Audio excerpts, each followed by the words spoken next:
Greetings, members one and all of the Salivation Nation. Top primary silver mining industry production falls to its lowest ever yield. But does it really matter? Let's explore.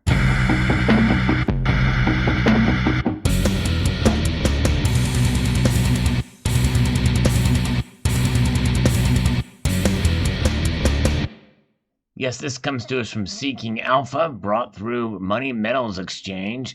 It's an article by Steve Santangelo, and it is quite telling, although it's really of not much of a surprise because primary silver mine production has been falling and on the decline for quite a while. But the era of high-grade silver mines may be coming to an end. Remarkably, top primary silver miners' average yield fell to its lowest ever in 2019, which begs the question, will high-grade silver mines become extinct in the not-so-distant future? If we look at the data, it almost seems to already be happening. Since the author started researching the primary silver mining industry, the yields at many high-grade silver mines have fallen drastically. For example, Fresnillo PLC's flagship mine, the Fresnillo mine, had seen its average yield decline from 15 ounces per ton in 2005 to 5.3 ounces per ton last year. That is one big reduction in just 14 years. Nearly 10 ounces per ton of silver yield evaporated. So if we take a look at how much more silver the Fresnillo mine was producing in 2005 compared to 2019, processing less ore. So we see the Fresnillo production in 2005 was 33.4 million ounces, and the processed ore was 2.2 million ounces. And then you see the numbers there. The average yield was 15.2 ounces per ton. And then in 2019, production was 13 million ounces. Quite a drastic drop for sure. The Fresnillo mine processed ore was 2.5 million tons. So more ore was processed than it was in 2005 with much less yield. In fact, about a third. So you can see workers at the Fresnillo mine processed more ore in 2019 to produce 20 million fewer ounces of silver. No wonder the cost to produce silver has risen from $4 to $5 per ounce back in 2005 to over $15 an ounce presently. If we combine the top 7 primary silver miners in the group, the average yield fell to a record low of 6 ounces per ton in 2019. This is quite interesting from SRS Rocco report here. This graph that shows these primary silver miners here. Look at how those numbers dwindle down here to the 6 ounces per ton here in 2019. The top primary silver mining companies' average yield fell from 13 ounces per ton in 2005 to 6 ounces per ton last year. That's a 54% decline in average yield from the top primary silver mining industry. This means these silver mining companies have to extract, transport, and process more than twice the amount of ore than they did in 2005 to produce the same amount of metal. The companies that impacted the group's average yield the most were from Peru. Peru's Hochschild average yield declined from 7.5 ounces per ton in 2018 to 5.9 ounces per ton last year, a drastic drop for sure, while Buenaventura's average yield fell from 10.6 ounces per ton to 7.5 ounces per ton during the same period. Mexico's Fresnillo PLC's average yield from its primary silver mines, which are Fresnillo, Saucito, and San Julian, fell from 5.7 ounces per ton in 2018 to 5 ounces per ton in 2019. Also, Russia's Polymetal International, Dukat operations saw its average yield fall from 7.7 ounces per ton last year, down from 8.5 ounces per ton in 2018. The only primary silver miner that saw an increase in yield was Hecla. Mainly due to Hecla's Green Creek mine, the company's average silver yield increased from 10 to 11.5 ounces per ton during the same period. And that is the exception, and also not a substantial increase. The world is running out of its high-grade, easy-to-get silver deposits. While there are still some high-grade silver deposits still remaining in the world, the primary mining industry continues to burn through its better quality reserves.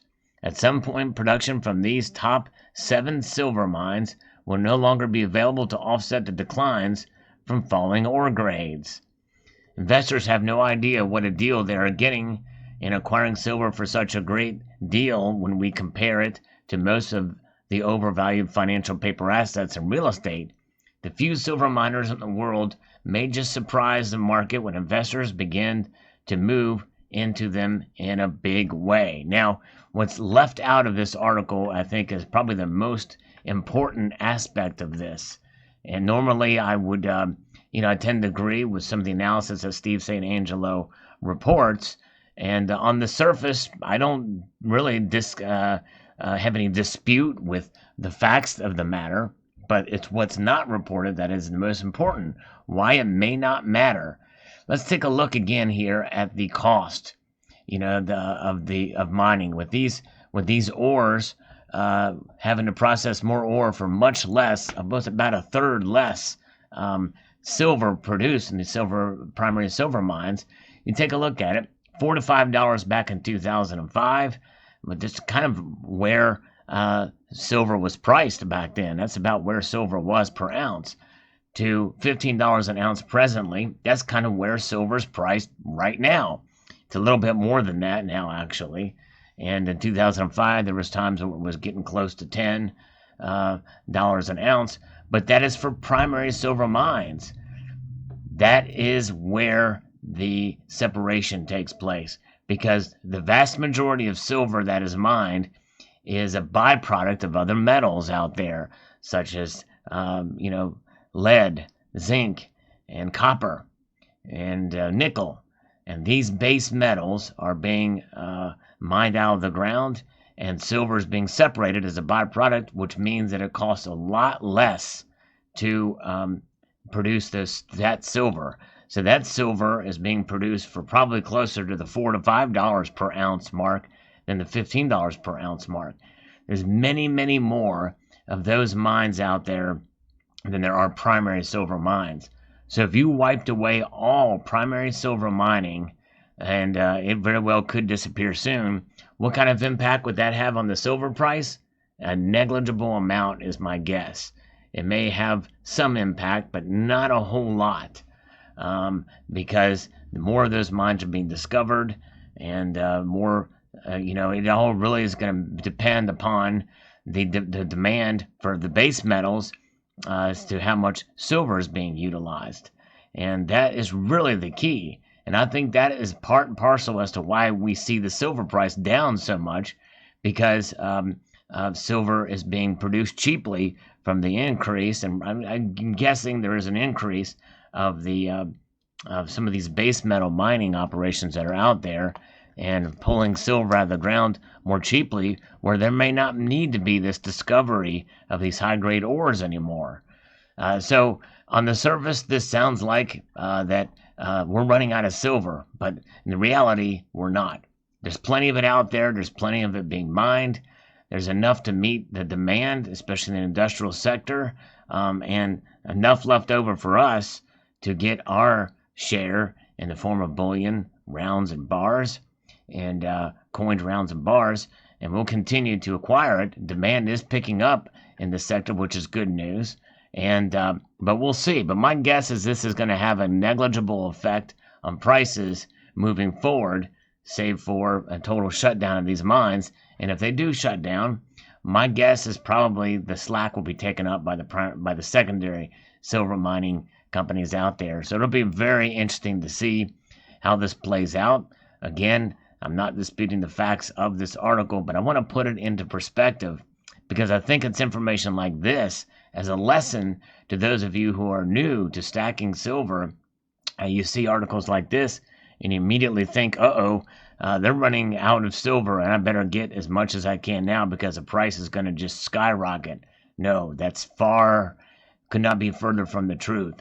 And many times people get jaded when they hear information like this, and they act on it, and they put a lot of money into silver, only to be sorely disappointed. We've seen that time and time again. And what I try to do here is try to balance out that information. As someone who loves silver, who understands, I think, a lot more about it now than I did even 5 years ago. And I think that coming to the realization, I believe silver should sell itself. It has merits on its own. And even though there is plenty of it out there, it is still a precious metal. It is still much rarer than the base metals out there, which is why we consider it a precious metal.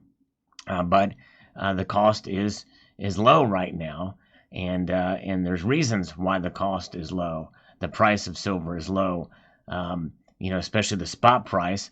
But even as such, we are seeing an increased demand for the physical, which is causing the premiums to go up. So essentially, you're paying more for your silver now than you did prior to the pandemic, even with the spot price a little bit lower than it was at that time. So there you have it. So very, very interesting indeed. Just thought I'd share this information with you. No matter what you hear, whether it be on my channel or any other channel out there, always question and be cautious. And I appreciate the viewers that do question some of the data that's out there, or even some of the motivations for it. We can see here this is essentially coming to us from a bullion dealer, so you have to take that into account as well when information is shared. What I do is I try to present the information, and you make up your own mind about it, with no agenda, because my agenda is to serve the viewer, and no matter what, that's what it's about, so that you can make informed decisions to get information from different viewpoints. Anything from the unemployment numbers that we got that were, what turns out to be they were faulty. There was an error, classification error in those, to other information. I try to show both sides of it. And so that's where it is. But nonetheless, this is true. Interesting to see about these primary silver mining companies out there. So I hope you enjoyed this video. Post your thoughts below. I want to extend a multitude of gratitude to you all for taking the time to watch, and encourage you to gently caress that like button out there.